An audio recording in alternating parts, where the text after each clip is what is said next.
Good afternoon, everyone. My name is Ekwaba Gold, and I'll be taking the tutorial for Sci 434 Rehabilitation Psychology. And today we're going to be talking about voluntary organizations in the provision of social welfare. So we know a lot of people, or a lot of, would I say, organizations that do voluntary work for people with disabilities and chronic illnesses. We know people like the E-Rate Foundation, we know the Cerebral Palsy Center, we know Bethesda Home for the Blind, and so on and so forth. But one thing we must recognize is that these voluntary organizations, these NGOs, they are as a result of the social model. Now, this social model led to the service of advocacy, financial support, educational support, and social support for people with disabilities and chronic illnesses. What is the social model? Social model led to the rise of these practices. It forms the basis for the emergence of voluntary organizations for people with disabilities and chronic illnesses. It came as a result of the negative comments or the criticisms of the medical model. Now, in our discussion of social psychology, we realize that disability isn't just a medical thing. It's not just something that affects your physical well-being. In biopsychosocial model, we understand that there are three different causes of where disability affects. There is the biological, there is the psychological, and there is the social. Now, we should know that disability is a social construct. Now, it is imposed on people due to systematic patterns of exclusion that were quite literally inbuilt into social fabric. For example, when we have stairs everywhere and we do not have slopes, how do we expect people with disabilities or people that are unable to have impairments that disallow them from being able to climb stairs? How do we want them to move from one place to another when that place does not have any elevator, it does not have any slope, but there are only stairs there? That is an inbuilt or a systemic way of inhibiting or impairing this person from being able to function or perform well in a society. Because now this person needs help, this person needs someone to maybe lift them and climb the stairs, needs all those things in order to be able to reach where they want to reach, or in order to be able to go where they want to go. While if there was an elevator or a slope, they could easily do so, or they could actually help themselves in moving from one place to another. So that's what we mean by disability being a social construct. So we mean that the social construction of disability defines disability as the creation of the society. In many cultures, in many places, disability is seen as a taboo. When someone is unable to do certain things or is impaired in certain ways, they are forbidden or they are ostracized from the society. That explains disability as a social construct, because people might not want to sell to these people might not want to communicate with these people might not want to hang out with these people. All those things explain disability as a social construct, because socially these people are being ostracized, socially these people are being left out of activities that they will be able to do. So now they are being disabled, they are being stopped from having, doing the things that other people are able to do. They are being stopped from having the I don't know how to put it, but they are being inhibited from engaging in activities that other people would have been able to or are able to engage in. So this construction brings about the prejudice and discriminations that people with disabilities suffer. When we tell them that they cannot go out because of their disability, when we tell them that they are unable to move from one place to another because of their disability, when we do not allow them to sit with us, or when we do not allow them to engage in activities with us because of their disability, when we limit them from functioning, from achieving their optimal capacity because of their disability, these are prejudice and discriminations that people with disability suffer. And this social model aims or emerge to break down this prejudice and discrimination. It aims to destroy or remove these social limitations that we have set up for people with disabilities and chronic illnesses. So one thing we must note is that the social model reinterprets psychological wellness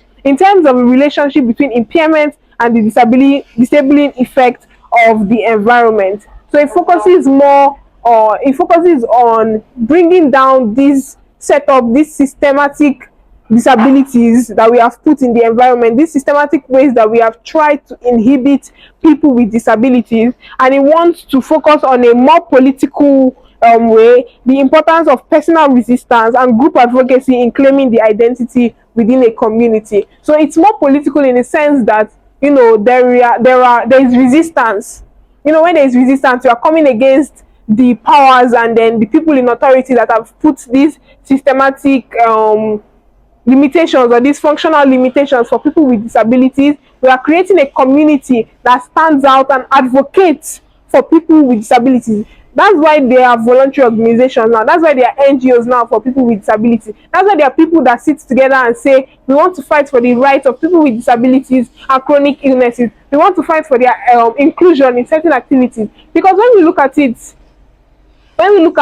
places or seats in chambers and in political places, we hardly find people with disabilities.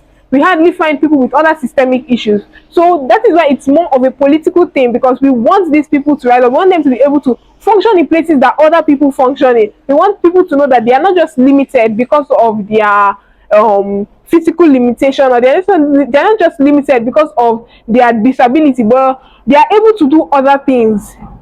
They are able to engage in other things. They are able to function in other things. If only we put in place laws and we put in place strategies to help them function at their optimal capacity. So that is about the social model, and we discussed very clearly that the social model came about due to the criticisms of the medical model. And what is the medical model? The medical model explains that disability is a pathology in which the person is required to find a diagnosis or a cure. So in the medical model, the disability is basically a biological thing. Disability is basically something that stems from your inability to do the inability of your genes to do certain things, or maybe the inability of your body part or your organs to function in certain way, the inability of this to do. That's what medical model just says. It says there is a problem with you biologically, and that problem needs to be fixed. There needs to be a treatment of that problem. It has placed disability as a problem which an individual is facing, or as an issue which an individual is going through, that needs or requires treatment of the individual.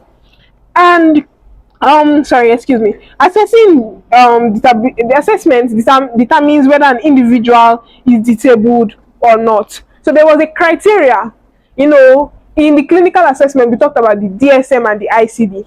So just like that, in disability, in medical model, there is a criteria. And if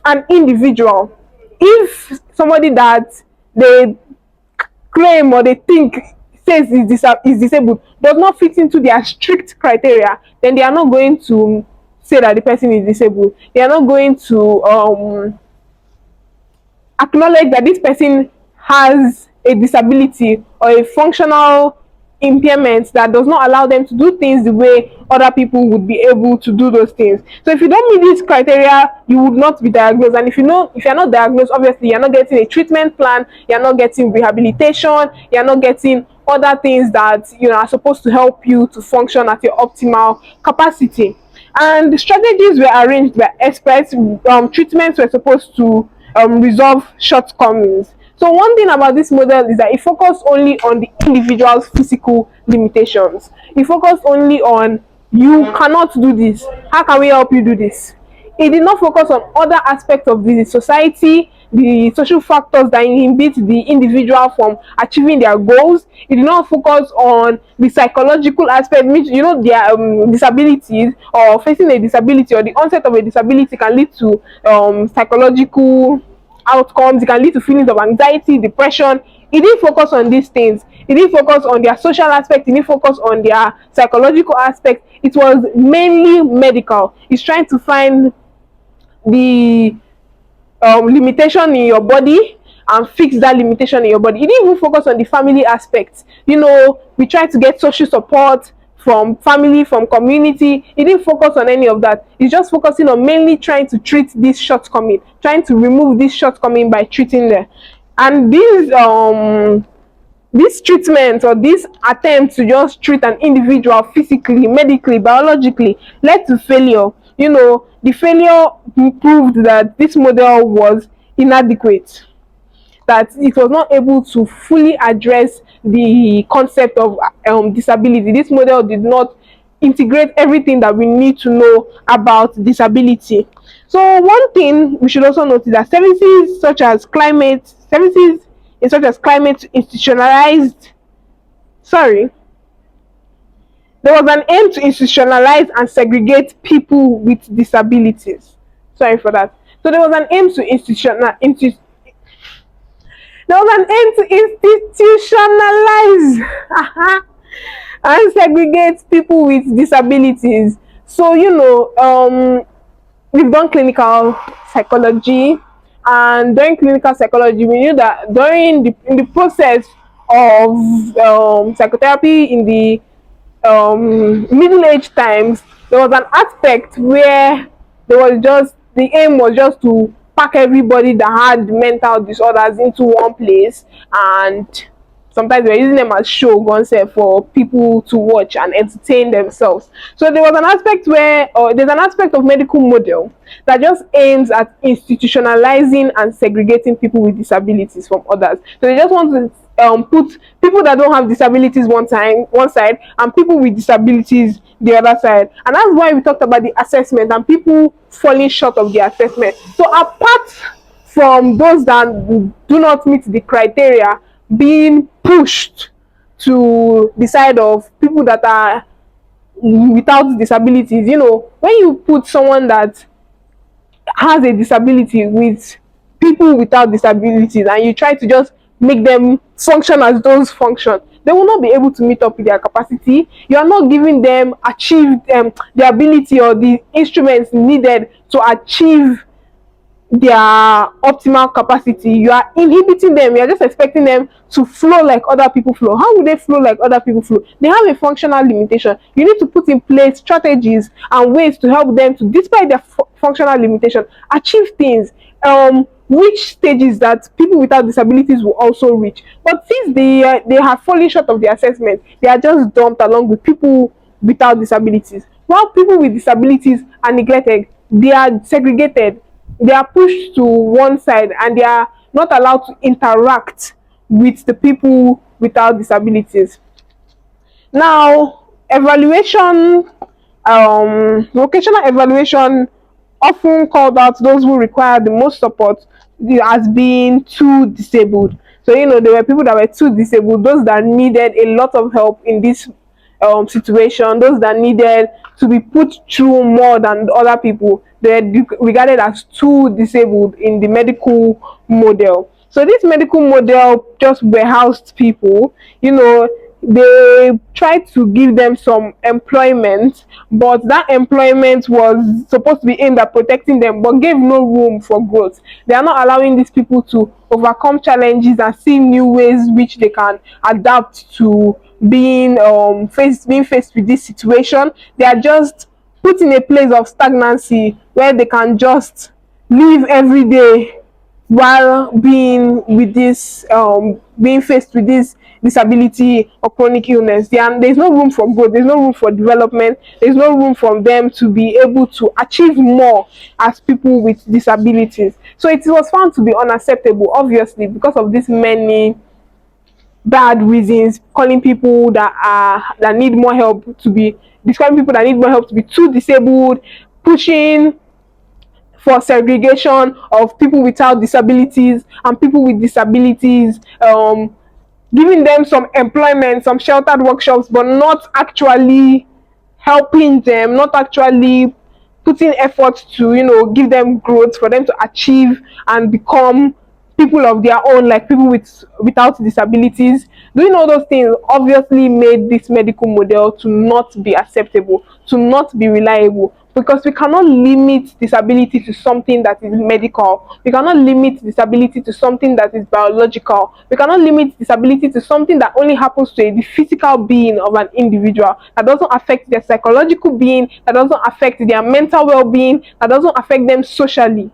Disability goes cuts across all these factors. Disability cuts across every single area of an individual life and affects every single area equally. So the medical model was inhibited in sight. It did not see that an individual with disability is affected by in all areas of their life by disability, and therefore it was unaccepted and it was not regarded as a good model of disability. So the social model rejected the medical model. The social model and medical model, there was always a conflict of interest between them. While the social model focused more on, advocacy of people with disabilities, the medical model was based on treatment of what they term to be the shortcomings of people with disabilities, and that led to kind of rejection from the social model's part, that they didn't want to have anything to do with the medical model. This social model was involved in advocacy, was involved in the rights of people with disabilities, and was involved in creating a community for people with disabilities and chronic illnesses. The social model also led to disability being normalized. It also led to the normalization of disability. So when they rejected the medical model and began to integrate in their model that disability is an aspect of certain people's lives, and disability is something that is an authentic part of human experience, that is something that people experience, that is actually something that is a part of people's lives, and it's not something we should see as a shortcoming or something we should see as a reason why they are not able to maybe participate in certain activities, or a reason why we exclude them or segregate them. Rather, it's something that they can work upon. It's something that they can fight the challenges that come with it and still stand out and function at their optimal capacity. When the social model brought out these facts and these arguments, fighting for the right and the advocacy of people with disabilities, this helped in the normalization of disability. Although in reality right now we still have a long way to go in integrating people with disabilities into our society and ensuring that we are not excluding them and segregating them from things that we like to do as people, because there's still a lot of segregation and discrimination against people with disabilities. Now we should also know that there was an emergence of the family voice in the social model. So the social model also rounds up social support, where the individual needs support from their environment as well as support from from the community, or as well as creating a community of people with disabilities who can support each other. So their family is a very integral part of this. Your family helps you when you have encountered something that is unpleasant, when you have encountered bad situations. We know that in our family, maybe people that face, maybe you failed in an exam or something, there's always the help of family members. If they have family members that would love to help them, family members can be very useful in helping them to feel better about themselves, in helping them to feel loved, to feel appreciated, to not feel like that whole thing has eaten up into their self-worth. That is similar to how people with disabilities function. When they have family members that can help them, that can give them support as people with disabilities, this is very useful in how they can adapt, how they can cope, how they can go through the whole process of adaptation, adjustment, and acceptance of their disability. So the social political perspective, it recognized the importance of family and provided a platform and a voice. It says family became the central theme in disability studies and literature. So this cuts across cultures, and disabilities and roles opened up for the dialogue of the impact of disability within the family and the relationship between family and larger community. When an individual is faced with disability and chronic illness, it doesn't just affect them. It doesn't just affect their life, all areas of their life. It also affects their loved ones and their family members that can be part of their loved ones. Disabilities can affect how an individual's loved ones goes about their day. It can affect their schedule, because now they have to make sure they are coming home to help this person. They have to make sure they are doing this. They may have to make sure they are doing that. They also have to make sure there is time to show this person love and support. So it also makes the psychological effect of disabilities can also affect the family members. People that love you, they will feel your pain, of course. People that love you, they'll feel when you are sad. They'll feel when this thing is getting to you, when this thing is making you anxious, when something is making you feel hostile, when something is making you feel bitter. It will have ripple effects on them.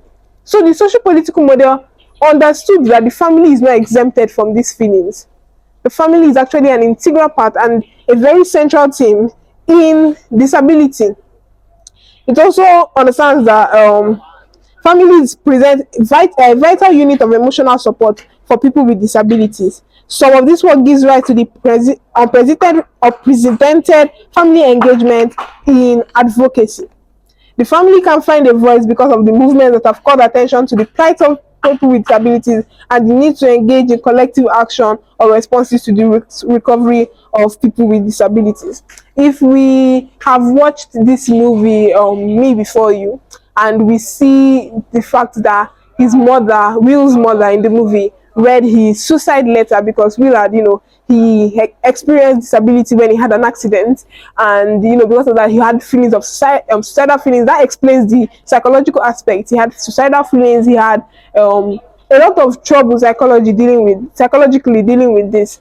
And because of those issues that he had psychologically, his mother decided to hire a caretaker, a caregiver. And no matter how many caretakers he would frustrate, his mother would keep hiring. That is the role of family. She understood that her son was going through something. She understood that her son was feeling pain, was feeling emotional turmoil, emotional turbulence, and she decided that she wanted to be of help. She wanted to hire someone to take care of him. She wanted to, you could see that there were even situations where she was crying, where she was, kind of grieving along with him. That is the role of family.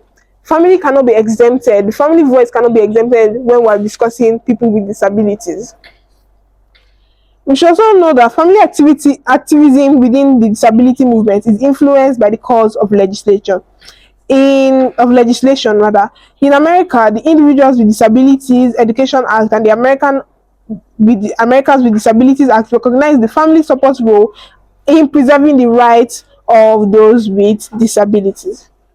Impact of advocacy. Now we're going to talk about the impact of advocacy. We talked about how social model was very important or crucial in voluntary organizations and social welfare of people with disabilities. Now, the impact of advocacy, that the early researchers drew parallels between the struggles of people with disability and marginalization and the franchisement of other minority groups. So people with disabilities, just like other people face discrimination, face stigmatization, this is how they face discrimination and stigmatization. And advocacy is very important in tackling these things. Advocacy is very important in changing people's minds, in educating people about the impact of their segregation against people with disability, about the impact of their pushing away people with disabilities. Also, disability rights movement moves from special education into mainstream, sheltered employment into competitive employment, and institutionalization into independent living.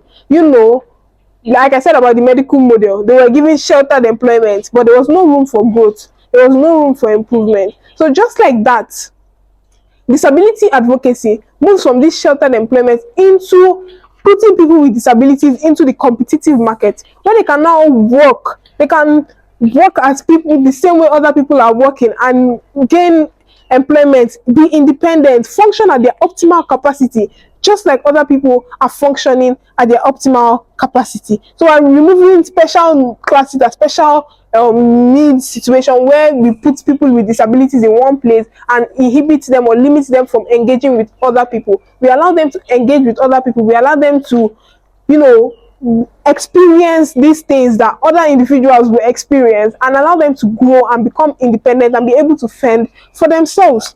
Research also led to the movement, but responded to them as a part of a larger system of change. So, removing the stigmatization and discrimination of people with disabilities isn't just a small box that just contains people with disabilities. There needs to be change, whereas we as people, we as individuals, we are not just restricted, or we're not just focused on only helping, people that we feel like we relate to, but more of every other person that is having systemic issues that limit them. So every other person that is in a minority group needs to be advocated for. So it's a broader system of change. I don't know how best I can explain it. I don't know the words to use right now, but it's a larger system of change where it's not just people with disabilities, but there are people, other minority groups that are also facing the same stigmatization, that are also facing the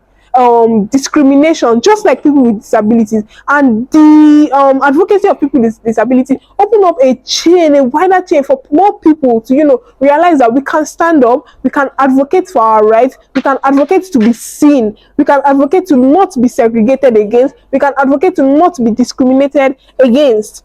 Now, disability rights movement encourage an epistemological shift from individualized traits to intra-individual relationships, from psychological states to ecological processes, and from individual counseling to counseling in systems. Thank you.